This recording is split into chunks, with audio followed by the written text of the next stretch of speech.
All right, get this. Imagine a sport, right, where you've got this crazy athleticism, but it's mixed with like deep cultural heritage. Yeah. That's exactly what we're going to be diving into today. So get ready. It's the incredible story of Indigenous Australians in rugby league. Awesome. We've got a ton of stuff to get through, like historical accounts, player profiles, even some cultural insights. What? So yeah, if you're ready to discover how Indigenous Australians have shaped not just the game, but like its soul, Yeah. buckle up. What's really interesting to me is how this whole story unfolds, against all these societal challenges. Like, picture early 1900s Australia, Yeah. a time of intense racial discrimination. But even then, you see Indigenous players emerging. Right. They were paving the way, for those who'd come after them. Yeah, it's mind-blowing when you think about it. We're talking guys like George Green. Like, he's considered one of the first Indigenous rugby league players, right? Yeah. He played for the North Sydney team way back in the early years of the New South Wales Rugby League. Can you imagine the guts it took to step onto that field back then? Yeah, his story it's incredible. It speaks to his talent and determination. I mean, to think about how his success, even with all that prejudice, helped open doors for other Indigenous athletes. Yeah, for sure. It's incredible. And then there's Frank Fisher. You know him? Oh, yeah. A Queensland legend from the 20s and 30s. He was one of the best, but sadly. But he was denied the chance to play for Australia, Yeah. all because of the racial barriers at the time. It's heartbreaking to think about, all those missed opportunities. And the injustices. It makes you wonder, what could have been if he had just been given a fair go? right. Yeah, it's tough to think about. It is. It makes you realize how far we've come, but also how much further we still have to go. Absolutely. Let's shift gears for a sec, though. Let's jump ahead to Arthur Beetson. Oh, yeah. Now there's a trailblazer, the first Indigenous player to captain Australia, and his leadership, especially in that first State of Origin match in 1980, basically cemented his place in history. Right. Beetson's impact, it went way beyond the sport. He became a symbol, of hope for Indigenous Australians everywhere. Yeah. He proved they could achieve anything on the biggest stage. And his legacy, it's still inspiring players today. It's amazing. Yeah. Now, as rugby league started to professionalize in the 60s, something pretty crazy happened. Yeah. Indigenous players weren't just participating anymore, they were becoming superstars. Right. And get this, they started influencing how the game was played. Really? It's like they brought a whole new dimension to the sport. That's fascinating. It wasn't limited to just one part of the game either. Oh, is that right? They transformed it in 3 distinct ways. Okay, I'm intrigued. Break it down for me. What were these 3 ways? First, their speed and agility. They were fast, evasive, Yeah. unpredictable. Yeah. It was like they could turn on a dime. Right. It brought a whole new level of excitement and strategy to the game. Yeah. Opponents had to be on their toes all the time. Oh, like Eric Sims, right. The legendary, goal kicker from South Sydney. Oh, yeah. He was so good with his kicks that they had to change the rules of the game because of him. Exactly. Sims' kicking style, it was so influential they had to create the 40-20 rule just to keep things fair. Wow, that's incredible. Yeah. That's how big an impact they were having, shaping the game's evolution. Right. So what about the second way? How else did they transform the game? Instinctive playmaking. It was almost like a sixth sense. Ooh. They could read the game, anticipate moves, and create these spectacular moments. So they were playing chess while everyone else was playing checkers? Yeah, exactly. You can't talk about that without mentioning Cliff Lyons. Oh, yeah. The guy was a genius on the field. Won 2 Dally M medals. Lyons was magical with the ball. Yeah. His creativity was amazing. So we've got speed, agility, this instinctive playmaking. What was that third way?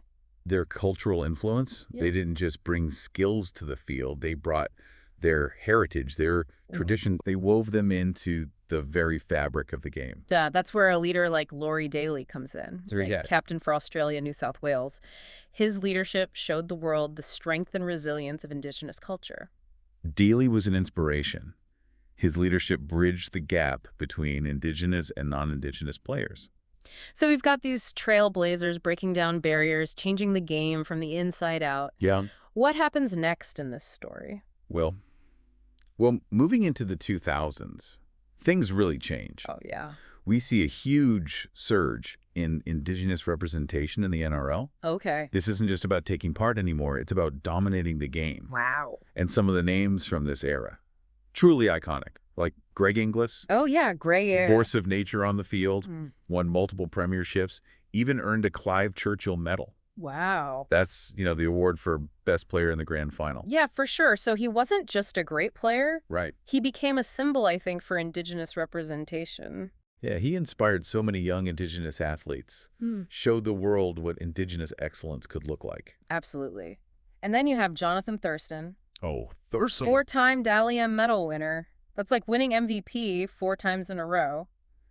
And he captained the North Queensland Cowboys to their first ever premiership. Amazing. What a legend. Thurston was phenomenal on the field, but he also became a real advocate for Indigenous rights, Yeah, that's right. using his platform to raise awareness and fight for change. It's great how he used his success to make a real difference off the field as well. Definitely. And then we have Latrell Mitchell, a real modern-day superstar. He's already part of back-to-back NRL premierships. Latrell's a role model for Indigenous youth.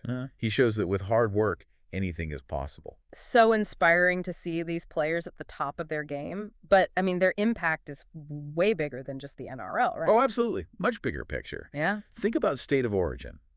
Indigenous players have been essential to that series since, well, Beetson's captaincy back in the 80s. It's true. Some of the most unforgettable moments. For sure. And, of course, you can't forget about the Indigenous All-Stars game. Oh, yeah, that started in 2010. It's more than just a game, though, isn't it? Right. It's a celebration of Indigenous talent, a real statement about diversity in sport. It brings together the best Indigenous players from all over Yeah. to showcase their skills and their culture. It's a huge event now on the Rugby League calendar. Yeah. It really shows how much Indigenous contributions are recognized in the sport. But beyond all the, on-field stuff and cultural influence, there's something even deeper here, right? I agree. It's how Indigenous players have enriched Rugby League Yeah. with this incredible cultural depth, the traditions, the stories, the connection to the land. It's all woven into the game. They've brought a whole new level of meaning to the sport. Exactly. And you see it everywhere. The war cries, the haka performances. Oh, so powerful. They bring this intensity, this emotion to the field. I remember the first time I saw a live haka, electrifying, goosebumps. And then there are the jersey designs. Oh, yeah. So many clubs now have Indigenous-themed jerseys, often designed by Indigenous artists. They're incredible. They're not just clothes. Right. They tell stories. They're works of art. They represent communities. A powerful visual reminder of their impact on the game. Yeah. And of course, the NRL Indigenous Round, a whole week dedicated to raising awareness, educating fans. It's one of the biggest events on the calendar. It really shows the NRL's commitment to Indigenous culture. But it's not just symbolic, is it? Indigenous players have also stepped up as leaders in social justice. You're absolutely right. Players like Johnathan Thurston and Greg Inglis have been amazing advocates for youth programs, Yeah, for sure. making a real difference. And guys like Cody Walker and Latrell Mitchell speaking out against racism, their courage is really inspiring. They've shown that athletes have a responsibility to speak up, to use their platforms. Yeah. And their voices are making a difference. Yeah. They're inspiring others to stand up for what's right. It's amazing how much they embody the spirit of the game. So, looking ahead, what should we focus on to make sure Indigenous Australians continue to thrive in Rugby League? A few things come to mind.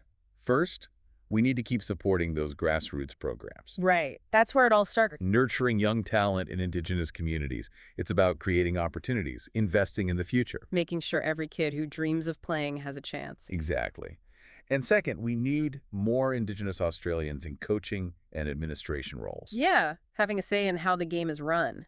Representation at all levels. And finally, we have to continue the conversation about reconciliation and social justice. Rugby League's played a positive role, but there's always more to do. It's about addressing inequalities, challenging racism. Yeah, and sport can be a powerful tool for change. So, as we wrap up this part of our deep dive, what's one thing you'd want our listeners to remember? This story, the story of Indigenous Australians in Rugby League, it's about overcoming adversity. It's about celebrating diversity. It's a story that deserves to be heard. It's really inspiring to see how not only have they left their mark on the game, but they've used that platform to advocate for change. Mm-hmm. And, as we've been talking, I keep thinking about those Indigenous-themed jerseys. Yeah. They're not just designs, are they? No, not at all. They're symbols of something much bigger. Yeah, a powerful and enduring legacy. Those jerseys are like a perfect representation of that connection between Indigenous culture and Rugby League. Right. They tell stories, honor ancestors, express identity, and visually they're this reminder of the impact they've had. It's amazing how they make that cultural fusion visible for everyone. Yeah. And it makes me wonder, what can other sports learn from this? Oh, that's a good question. From Rugby League's embrace of Indigenous culture. I think there's so many valuable lessons there. Yeah. Like, think about the NRL's Indigenous round. Other sports could do something similar. Right. It's been so successful. And they could support Indigenous athletes in leadership roles. That's a great idea. Create pathways for coaches and administrators. They could even work directly with Indigenous communities, right? Exactly. To develop programs and initiatives to get more people involved and celebrate the culture. It's about more than just gestures. It's about making real change. Creating opportunities for Indigenous people in all sports. Yeah, acknowledging the history. Celebrating those achievements. And working towards a future where they're fully embraced. So we've gone deep on the incredible impact of Indigenous Australians on Rugby League. What should our listeners remember? Let me put it this way.